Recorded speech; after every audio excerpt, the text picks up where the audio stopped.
Yo no quiero tener jueces amigos, entrecomillado y subrayado. Uno de los principales puntos del discurso del presidente de la República, Mario Abdo Benítez, en su asunción al mando este pasado 15 de agosto. Un Mario Abdo Benítez que desarrolló su discurso incluso en ese eje, el eje de la administración de justicia, el eje de la equidad social, el eje del respeto a las leyes. ¿Cuáles serán los pasos de Mario Abdo Benítez para concretar ese diseño de gobierno en relación a la administración de justicia que él esbozó, que él demostró, que él declaró?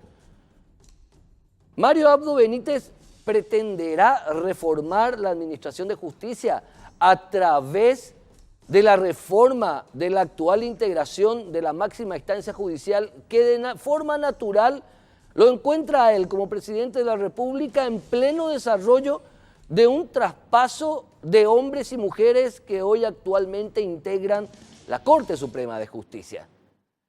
Los cargos de Alicia Pucheta, de Miguel Oscar Bajat, de Sindulfo Blanco, ya están en pleno proceso de llamado a concurso e integración de ternas incluso. Se habla que estas 3 ternas para estos 3 cargos van a darse ya en septiembre. O Mario Abdo Benítez pretende cambiar radicalmente la forma de la administración de justicia a través del blindaje del Poder Judicial de toda influencia política.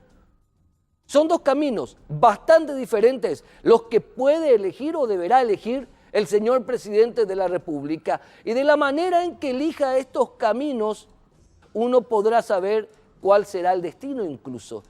Porque si nos quedamos en el simple cambio de hombres y mujeres en la máxima instancia judicial, volveremos a repetir los errores en donde la clase política se distribuyó alegremente los cupos de poder en detrimento de la administración de justicia, en detrimento de la independencia del Poder Judicial. Ahora, si bien Mario Abdo Benítez elige el otro camino, de la reforma profunda, el del blindar realmente, presupuestariamente, el de establecer una carrera judicial, el de apoyar profundamente la independencia de la administración de justicia, desde el más humilde juez de paz hasta el máximo integrante de la Corte Suprema de Justicia, ahí creo yo que va a ir por buen camino. Esperamos aquí en Causa Justa que el señor presidente de la República, Mario Abdo Benítez, inicie un proceso real de reforma de la administración de nuestra justicia, no con el cambio de hombres y mujeres, no con el cambio de hombres y mujeres, sino con el cambio de pensamiento de la clase política que desde tiempos inmemorables sigue teniendo a la justicia como una herramienta de poder para ayudar a los amigos y para perseguir a los enemigos. Clave la diferencia de los caminos que podría elegir el señor presidente de la República, Mario Abdo Benítez. Veremos qué hace. Nosotros aquí abogamos por lo siguiente: respeto a la institucionalidad de nuestra nación, respeto a la independencia del Poder Judicial. Yo tampoco no quiero tener un juez amigo. Quiero tener jueces amigos solamente y nada más de la ley. Si eso cambiamos, la mentalidad, yo creo que vamos a tener una verdadera transformación. Ya es tiempo. Y como se dice en guaraní, ovalema ecosistema, ovalema. Ya no da más que la clase política siga teniendo cautivo al Poder Judicial. Ya no da más. A la vuelta al corte, el primer tema del día de hoy.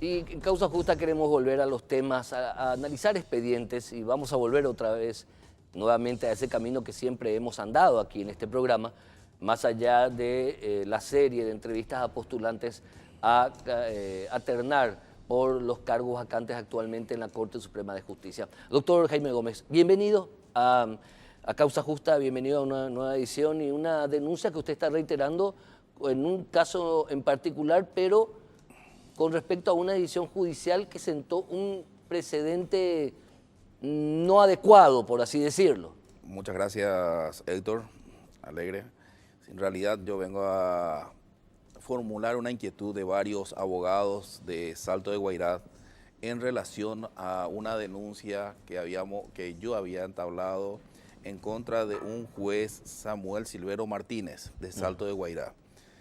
En esa ocasión el magistrado había decretado la prisión de un señor de 79 años de edad, remitiéndole a la cárcel de Coronel Oviedo. Es una aberración jurídica para nosotros los abogados, los docentes, los que estamos profesando esta profesión de abogado. Consideramos que este juez no solamente incurrió en el mal desempeño de sus funciones, en muchas otras cosas más. También a raíz de esta denuncia que hemos hecho en el jurado de enjuiciamiento de magistrado, se auditó su despacho. Se encontraron varias irregularidades ahí, pero varias irregularidades. También hay publicaciones periodísticas que se habla de enriquecimiento ilícito. Claro, se aplica mal la ley para esperar algún tipo de recompensa o algún tipo de, no sé, de arreglo, vamos a decirle, extrajudicial o en el código paralelo. Vayamos a esa particular historia. Según el marco penal, personas que de mayores de 70 años, lo máximo a las cuales pueden ser sometidas en cuanto a restricción de la libertad es una prisión domiciliaria, lo máximo. Recordame bien, creo que era hasta 70 años. El artículo 238 del Código Procesal Penal habla de las limitaciones. No podrá decretarse la prisión preventiva de una persona mayor de 60 años de edad. Mayor de 60 años, discúlpame. Mayor de 60 años, según el Código Procesal Penal. Sí. Lastimosamente este magistrado se aparta de esta norma, se aparta de este código, porque en la zona fronteriza generalmente se utilizan otros tipos de material de consulta. Y lo que estoy diciendo acá se refleja en los bienes que tiene este señor. Justamente, cansado de toda esta mala praxis de varios jueces de la zona, hemos entablado y nos hacemos responsables de esta denuncia. Justamente hablando ahora, también le solicitamos al Consejo de la Magistratura que vea esta situación. Al jurado de enjuiciamiento del magistrado, perdón, al jurado de enjuiciamiento del magistrado, que vea esta situación, que vea este expediente en especial. Tengo entendido que ya hace unos meses que ya está para estudio, pero no se está pronunciando. También hay otros jueces también que están siendo denunciados formalmente. El señor Mario Brites, por ejemplo, la doctora Edith Martínez y otros magistrados más de Salto de Guairá por mal desempeño de sus funciones, señores. Es algo grave. Oportuna es el discurso del señor presidente Mario Abdo Benítez hoy al decir: yo no quiero jueces amigos, yo quiero que se aplique la ley nada más. Estamos viviendo nuevos vientos, nuevas épocas. Ojalá que realmente el jurado de enjuiciamiento de magistrado también considere de esta manera y aplique como debe aplicar la ley.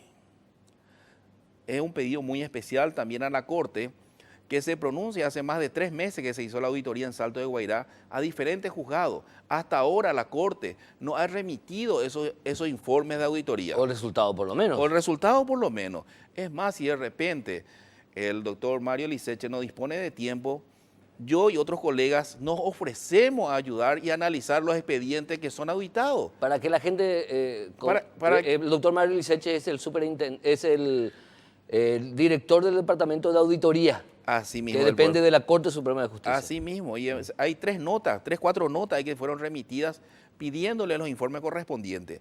Hasta ahora no sé, la Corte no nos responde. Yo no sé si de repente la Corte está esperando, no sé, que esperando un tiempo más prudencial para que analicen nuevamente esas auditorías, o no sé cuál sería el mecanismo nuevamente. Si ya hay 3 notas de pedido de informe de esa auditoría, entonces si no disponen del personal o no disponen de personas disponibles, nosotros nos ofrecemos un grupo de 5 o 10 abogados que vamos a ir a auditar objetivamente, sin tener ningún tipo de interés en los expedientes, a objetar razonablemente como debe ser.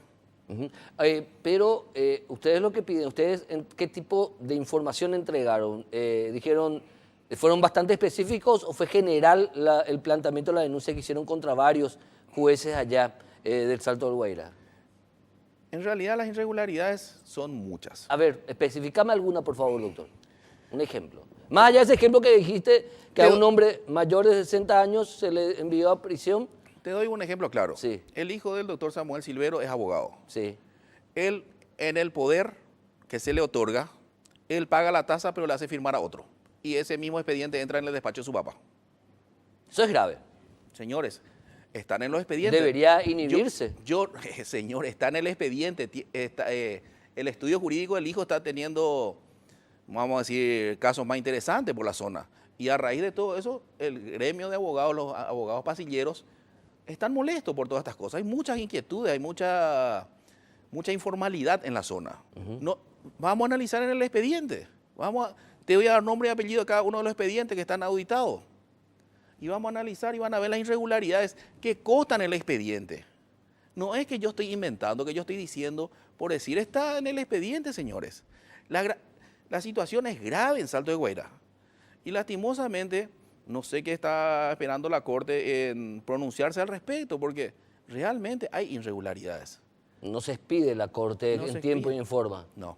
Ustedes quieren que se audite. No es denunciar por denunciar como se hacía antes. Se metía denuncia en el jurado que se metió el magistrado para que el juez aparte. Ustedes específicamente dijeron, estos son los errores, investiguen.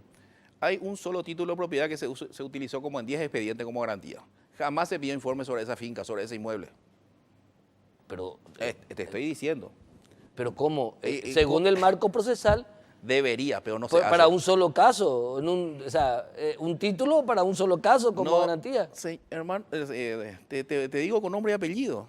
Están los expedientes, vamos a analizar conjuntamente y le voy a decir.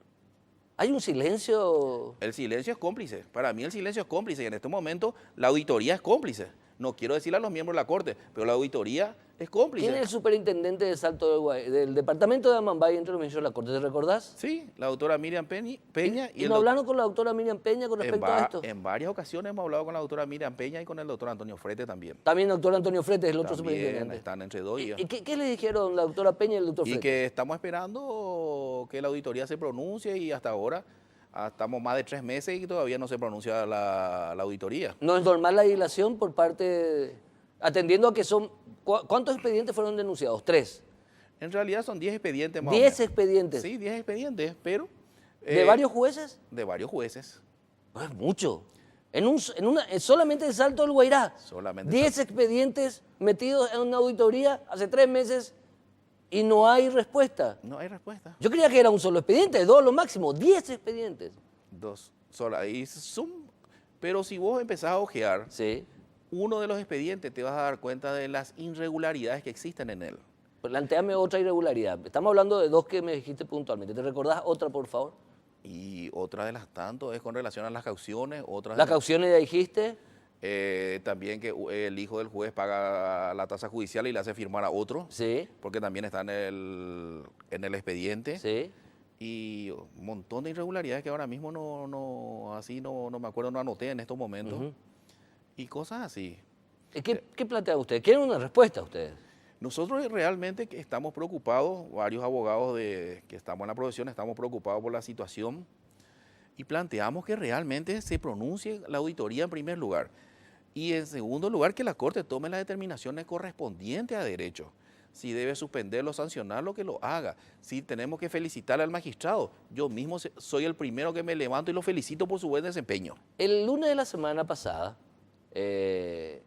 la Corte Suprema, el martes 14, la Corte Suprema de Justicia emitió una circular a todos los jueces, pero a todos, de todos los fueros, de todo el país, diciéndoles tienen 15 días para informar el estado de las causas que están en autos para sentencia, en autos para resolver, ya en plena etapa de definición, a todos. Vamos a ver qué informa, vamos a ver con qué sorpresita nos caen en este informe. Te digo algo más. Recientemente la Senat intervino el departamento de la Fiscalía, hermano. Un asistente fiscal fue preso, está detenido. Salto de Guairá se está convirtiendo La zona La jurídica. misma fiscalía fue la que intervino. La- Le quiero tener, ojalá, al doctor Manuel Peche. Alguna vez le quiero tener acá al doctor Peche. Ese es el reclamo a mi producción. Fue la fiscalía con Manuel Peche. Me acuerdo Fueron otro 4 o nombre. 5 fiscales que fueron de Fiscales, acá. investigaron por más de medio año. Investigaron. Y dieron, imagínate, se pagó en Salto del Guairá 100 millones de guaraníes en coima para traficar 3.000 kilos de marihuana, que era un solo cargamento. 100 palos se pagó. 100 millones. La corrupción ha filtrado todos los estamentos. Es increíble. Este caso que vos hiciste referencia es la demostración de lo mal que estamos. Así mismo. Y no te asombres que oportunamente van a salir los nombres de algunos jueces. No te asombres. Entonces ustedes lo que dicen es que si le vamos a felicitar a los jueces, perfecto, resultado de esta auditoría. 10 expedientes en una sola ciudad, Salto del Guairá. Es mucho, doctor. No, es poco con la irregularidad que hay. Solamente se le dio 10 nomás. Suficiente ya es para demostrar las atrocidades jurídicas. ¿Hay más? Muchísimo más. Un último mensaje a los miembros de la Corte, por favor, doctor Jaime Gómez, representación, de alguna manera, no sé si son parte de un gremio o de la preocupación de los abogados pasilleros, siempre les quiero decir, me gusta llamarlo así, ahí de la zona de Salto del Guairá. En este caso vengo en forma particular, en representación de varios colegas que tenemos esta preocupación. Yo más bien porque vengo de Salto del Guairá, Asunción, me pidieron que me acerque nuevamente y eso estoy haciendo. Y bueno, a la Corte le pido celeridad en el pronunciamiento de los expedientes y al jurado de enjuiciamiento que se aplique la ley como corresponde, como dijo el nuevo presidente electo constitucionalmente, don Mario Aldo Benítez. Sería ideal tener una justicia justa y transparente. El juez no debe ser amigo más que de la ley. Punto. Así mismo. Ya está. Doctor Jaime Gómez, un placer hablar contigo. Muchas gracias. Siempre es importante hablar con los abogados que hacen el día a día en los pasillos, los que trabajan en pos y por la ley. A la vuelta del corte, ya en nuestro espacio, ya acostumbrado en este análisis y conocimiento a los distintos postulantes a ocupar los cargos vacantes, hoy día 3 ya son, en la máxima instancia judicial. A la vuelta del corte.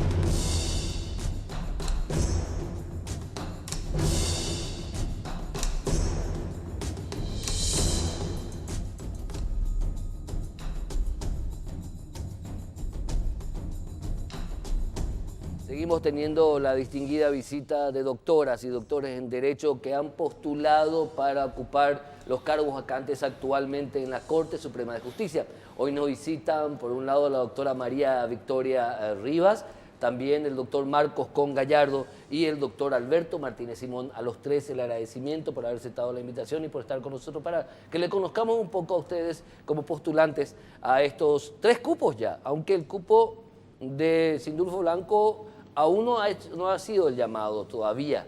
Sí, Ya están se llamó, publicados los edictos. En el Sindulfo Blanco ya está también publicado el edicto. Doctora María Victoria Rivas, doctor Con Gallardo, doctor Martínez Simón, a todos las mismas preguntas siempre hago a todos los invitados. La primera tiene que ver con la opinión personal con relación a la Corte Suprema de Justicia. Doctora María Victoria Rivas, por favor. Sí, bueno, muy buenas noches, Héctor, y a los queridos colegas también presentes.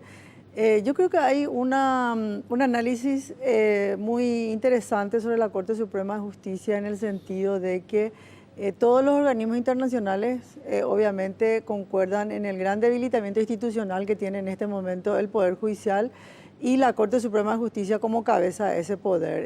En los últimos tiempos la alta percepción negativa ciudadana sobre todo el Poder Judicial y en especial sobre la Corte Suprema de Justicia ha sido muy alta en cuanto a percepción negativa. Y me permito señalar de que la Corte Suprema de Justicia en los últimos tiempos ha sido una protagonista muy activa en toda la debilidad institucional que hemos sufrido dentro de nuestro país y sobre todo las últimas resoluciones que han habilitado las candidaturas de Cartes, de Afara y de Nicanor, que demuestran una vez más la funcionalidad de la Corte hacia al poder político, ¿verdad? Que nos lleva en estos estados de crisis política que de alguna forma está tensionando bastante el funcionamiento del país. Creo que tenemos que avanzar hacia nuevos actores en la Corte Suprema de Justicia y paralelamente a los nuevos actores avanzar con los nuevos modelos a través de reformas estructurales que está necesitando nuestro Poder Judicial en este momento. Doctor Marcos Con Gallardo, la misma pregunta, por favor. Sí, buenas noches nuevamente acá a vos, Héctor, y a todos los que nos escuchan en Causa Justa y a nuestros compañeros de mesa. La Corte tiene grandes deficiencias, ¿verdad? Más allá de los problemas políticos que en los últimos años ha ido enfrentando con suerte diversa y desde una percepción ciudadana con resultados negativos, con otros problemas que hacen que el ciudadano de a pie sienta realmente mucho. En primer lugar, los problemas institucionales pasan por no resolverse las causas en tiempo oportuno. Estoy hablando de estos problemas políticos donde pareciera que la Corte chuta la pelota hacia adelante lo más lejos posible sin resolverlos, crispando la situación política, y por eso te digo, finalmente es la ciudadanía la que siente esto en su andar diario, en el bolsillo, etc. Y también en los procesos naturales, en los procesos del día a día, en las salas, que, por ejemplo, la sala penal, a través de una jurisprudencia, fíjate lo que te digo, Héctor, ha resuelto que el plazo legal del recurso de casación que dice la ley que debe ser resuelta una casación en 30 días, finalmente dice la Corte en una jurisprudencia que no tiene plazo. Entonces, todos estos mecanismos o todas estas disfunciones que se producen en la Corte hacen que exista una mora desmedida y donde el común de los abogados no tengamos ninguna respuesta. Todas las exigencias son para los abogados, para los ciudadanos y ninguna finalmente para el órgano juzgador. Me disculpan los otros dos postulantes, pero quiero hacerle una pregunta, doctor Marcos Con Gallardo. Porque la ley es bastante clara, dice, casación, 30 días. A los 30 días, ¿en qué caso me está hablando que se ha sentado una El caso en este momento no recuerdo particularmente, pero podés preguntarle a cualquier abogado, ¿sí? Más allá de los plazos en la sala civil o constitucional, la sala penal tiene un plazo concreto de parte de la ley procesal En 30 días debe resolver. En 30 días lo dice la casación. ley. Siempre se entendió que este plazo es un plazo común, 30 días, un mes exactamente, y esto no se cumple técnicamente desde que salió la ley, la que conocemos como ley Camacho. La ley Camacho, los 4 años. Los 4 años, exactamente. Y por una interpretación hace ya largos años, la Corte expresó que ella no tiene, porque el plazo supuestamente está suspendido. Y a partir de ahí, de que ella misma ha dicho que no tiene exigencia para cumplir con el plazo, bueno, todos los ciudadanos y sobre todo todos los abogados nos vemos en figurillas para explicarle a nuestros defendidos o a nuestros clientes que la Corte no tiene tiempo. Gravísimo. Doctor Alberto Martínez Simón. Buenas noches, Héctor. Buenas noches A los queridos colegas panelistas. Muchas gracias por la invitación. En realidad, Héctor, para contestar la pregunta querría partirla desde dos visiones distintas. Una como operador del sistema de justicia, mi calidad de magistrado en el ejercicio de la magistratura, y otro como ciudadano. Evidentemente suscribo lo que dijeron los panelistas que me precedieron. La imagen de la Corte Suprema de Justicia y del Poder Judicial no es buena. En una reciente encuesta que se hizo para un medio de comunicación escrito, salió que el Poder Judicial tenía un 60% de rechazo, no solamente la Corte Suprema de Justicia, el Poder Judicial en su conjunto. Se había hecho sobre un muestreo de más de 400 personas en el área urbana de Asunción. Esta es una toma de muestra que mejoró, digamos, de los últimos registros que se habían tomado en el 2015 y en el 2016, donde el nivel de rechazo llegó al 87%, es una cuestión realmente crítica, realmente grave. Hoy, digamos, mejoramos al 60% de rechazo, una situación absolutamente insostenible, es decir, la percepción de la ciudadanía de lo que hace el Poder Judicial en general y a la Corte Suprema en específico es bastante mala, es muy mala. Estos números no se compadecen con un país que tenga el nivel de crecimiento, el nivel de desarrollo que está teniendo hoy nuestro país con una requisitoria de institucionalidad muy grande, con una requisitoria de previsibilidad muy grande. Nosotros estamos, digamos, comprometidos hoy día en otorgar a la ciudadanía mayor previsibilidad y mayor compromiso en eso. Por lo tanto, esos niveles de 60% de no aceptación de la labor del Poder Judicial realmente es muy grande.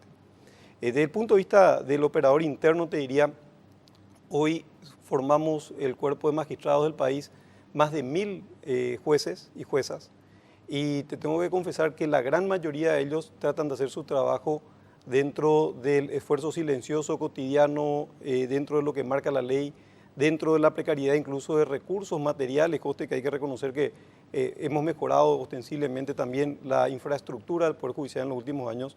Sin embargo, eso no es noticia, lo que sí es noticia son los aspectos vinculados a la mala gestión, al retraso, a la mora, a la insatisfacción ciudadana, y esa idea está instalada. O sea, hacer un análisis que pretenda negar una visión mala que tenga la ciudadanía hoy día es ir contracorriente.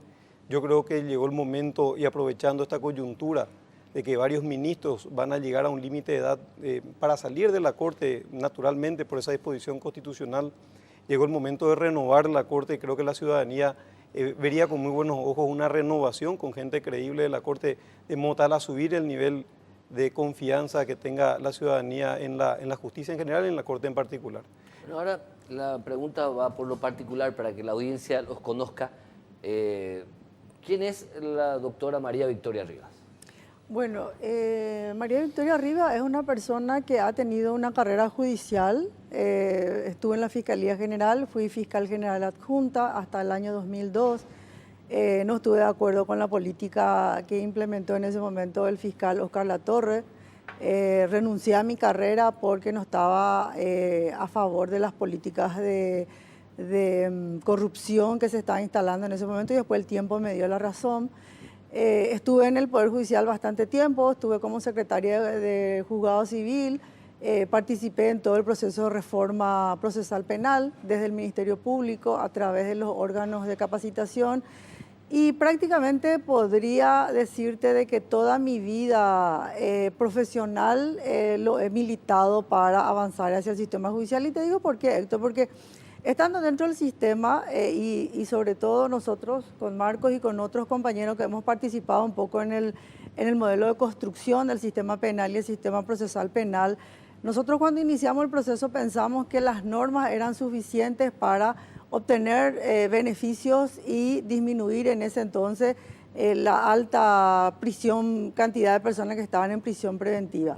Cuando se implementa todo el nuevo modelo del sistema procesal penal, y conforme al análisis y la investigación que vengo haciendo desde el Centro de Estudios Judiciales, me empecé a dar cuenta que la estructura de funcionamiento del sistema es demasiado importante para la tramitación de la causa. Entonces, no solamente es importante cambiar las normas, las leyes, que son fundamentales, obviamente, claro, para un mejoramiento, pero también hay que cambiar la estructura de funcionamiento del sistema, porque de alguna forma uno avanza hacia nuevas propuestas normativas muy interesante, pero cuando la estructura, llámese cultura, llámese modelo de gestión, llámese diseño de despacho, no van acompañando estos cambios normativos, entonces los esfuerzos son en vano y terminan una vez más desilusionando tanto a los operadores de justicia como a toda la ciudadanía. Entonces, soy una militante activa desde la sociedad civil, ahora con una visión de sociedad civil que estoy tratando de entrar en estos procesos, y soy una militante activa de un mejor acceso a justicia para la ciudadanía. Para mí la reforma judicial no es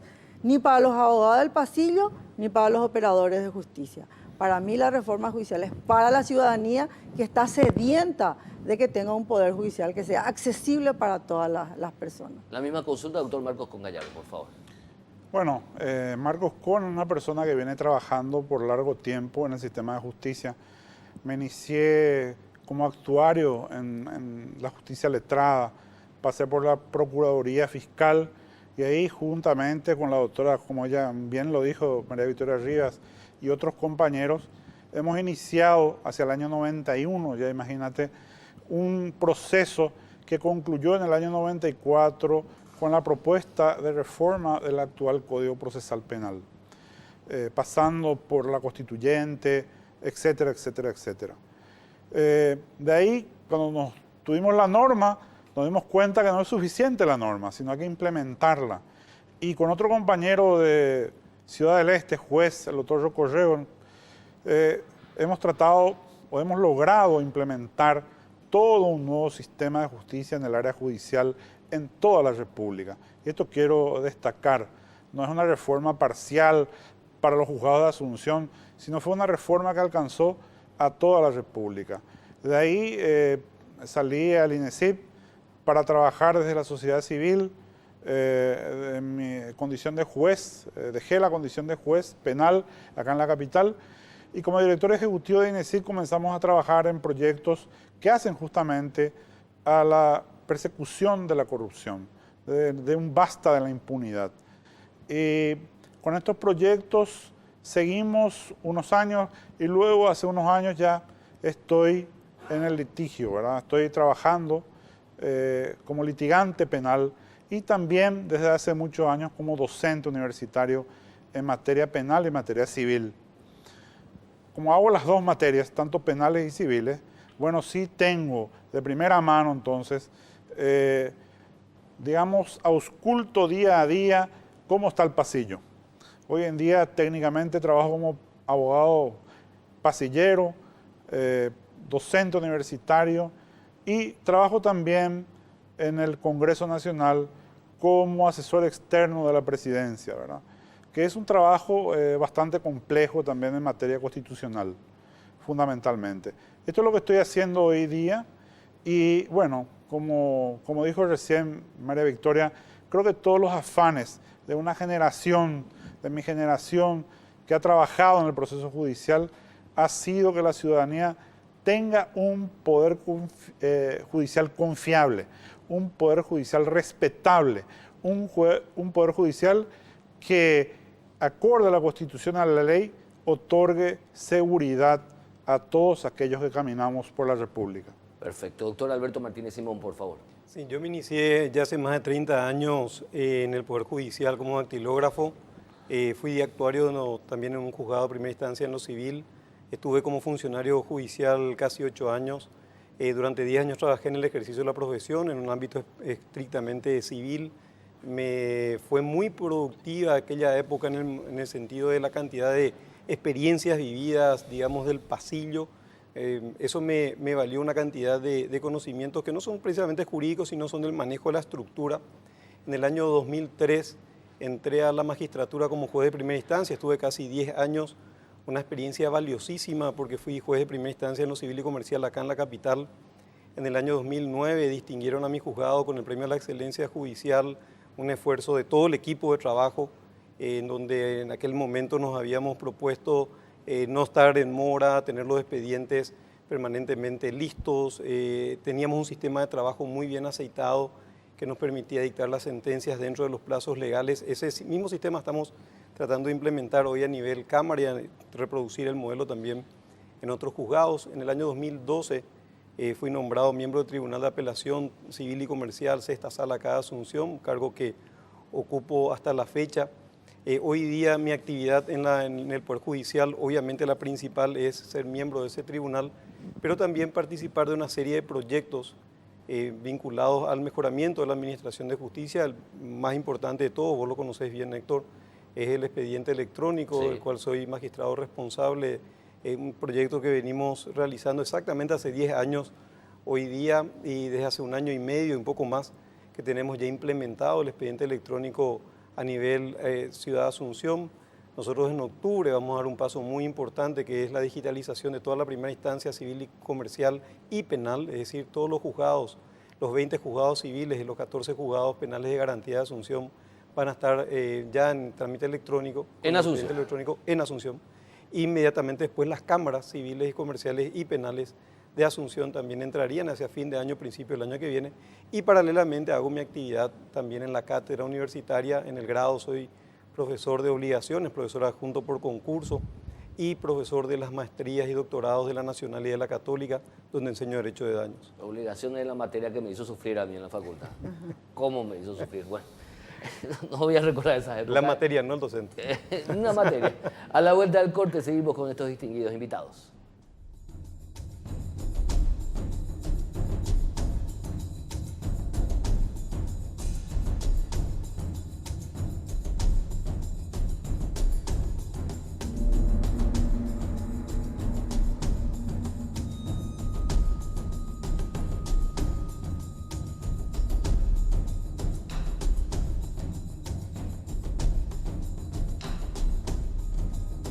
¿Querés hacer los dos?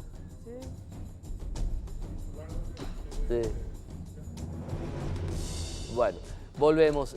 Nos siguen acompañando los doctores Marcos Congallardo, María Victoria Rivas y Alberto Martínez Simón en unas dos últimas rondas de preguntas. La primera, en este último bloque, tiene que ver, doctora María Victoria Rivas, con respecto a la influencia política.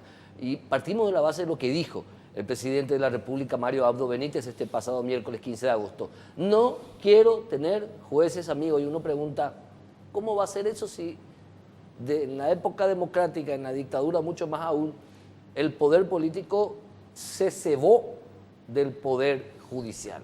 Lo utilizó, lo manejó a su antojo y paladar y lo anuló prácticamente, por así decirlo. La influencia política, ¿cómo la combatimos?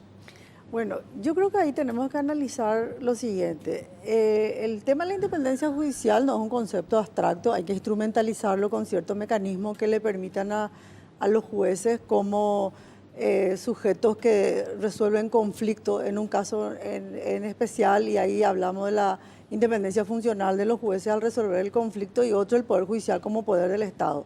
La Constitución del 92 instrumentalizó ciertos instrumentos, para llamarlo de alguna forma, para lograr la independencia judicial, como la autarquía, el Consejo de la Magistratura, el jurado de enjuiciamiento, pero creo que a esta altura de más de 20 años de vigencia, 25, 26 años de vigencia de la Constitución del 92, tenemos que empezar a pensar en otros instrumentos para garantizar la independencia del Poder Judicial. Y en los últimos tiempos se menciona mucho el sistema de selección de magistrados y del modelo de selección de magistrados, la integración del órgano, el Consejo de la Magistratura, y dentro del Consejo la participación de la clase política y también la del jurado de enjuiciamiento. Entonces tenemos que empezar a mirar nosotros como país los dos momentos fundamentales que tiene un magistrado para fortalecer su independencia. El momento que ingresan al sistema, el sistema de selección, y el momento que salen del sistema, que es el sistema de sanción. Entonces creo que deberíamos avanzar en un modelo de selección de magistrados, pero no solamente en forma aislada, sino ya vinculada con una carrera judicial. Con una carrera judicial que alejada de los cargos, y que los jueces vayan ascendiendo por méritos académicos y que sean evaluados cada tanto por la Corte Suprema de Justicia. Entonces, ¿qué es lo que logramos ahí? Que el momento del ingreso es solo una parte de todo el problema. Sí. El problema que tienen los jueces en el ejercicio de sus funciones es durante todo el trayecto de sus funciones, y que cada 5 años tengan que volver a concursar. Entonces, creo que tendríamos que pensar en un modelo diferente si se viene la Constitución si se viene la reforma constitucional del 92. Tendríamos que definir claramente la inamovilidad, tendríamos que cerrar la inamovilidad de alguna forma, vincularlo eso a un buen sistema de selección de magistrados y una carrera judicial que de hecho ya lo estaba contemplada en la Constitución del 92, pero nunca ha sido diseñada ni ha sido desarrollada. Entonces, creo que esos son elementos condicionantes de la independencia judicial, y yo soy una firme convencida de que tenemos que cambiar el sistema disciplinario del Poder Judicial. En este momento la Corte Suprema de Justicia es el órgano juzgador dentro del sistema disciplinario, y eso lo venimos diciendo. El sistema disciplinario ahora contempla a 64.000 operadores del sistema, entre abogados, peritos, escribanos, etcétera. Entonces, tenés un doble problema. Por un lado, le distraes a la Corte como órgano juzgador del sistema disciplinario, y por otro lado, el sistema disciplinario no tiene un impacto positivo sobre el sistema, porque la Corte se convierte en un cuello de botella con la cantidad de casos que vienen de la superintendencia. Entonces, son elementos centrales que tenemos que empezar a debatir y a pensar en un nuevo modelo disciplinario con un principio de la oralidad que tenemos bien diseñado ya, y un sistema de selección de magistrados vinculado a una carrera judicial fortalecida, que le dé a los jueces independencia y seguridad sobre todo. Doctor Marcos Congallardo, por favor. Mira, Héctor, yo estuve casi 15 años como procurador fiscal y juez penal. De esos 15 años que me tocó vivir, ciertamente he recibido muy pocos llamados de teléfono. Lo que quiero decir es que más allá de que pueda llamarte alguien, más allá de que tengas una causa que quema, necesitamos jueces, en primer lugar, capacitados, y que tengan valor, coraje cívico. De hecho, que la función judicial es una función o una de las funciones que tiene el gobierno nacional. Cada vez que un juez dicta una sentencia, lo hace normalmente en nombre de la República y lo hace como órgano de gobierno. Por tanto, al ser un órgano de gobierno, al ejercer una función de gobierno, es una función también política. Esto es lo que a veces queremos esconder muchos abogados. Pero esta función no puede completarse sin una justicia independiente que pase por la capacidad, la probidad del magistrado y el valor y el coraje cívico del magistrado. Me parece que son dos cuestiones que, como las dos caras de una misma moneda, que no pueden faltar. Y esto es lo que, más allá de la capacidad, tal vez se le acuse a este Poder Judicial. Estoy hablando del Poder Judicial en general, que no han sabido llevar con coraje, ¿verdad? Una cantidad de procesos. Perfecto. Doctor Marco Con Gallardo, muchísimas gracias. Doctora María Victoria Rivas, muchísimas gracias también. Finalmente, doctor Alberto Martínez Simón. Quiero contestar tu pregunta, Héctor, invocando las conclusiones a las que llegamos en la primera convención de jueces que realizamos a finales del año pasado con la Asociación de Jueces del Paraguay.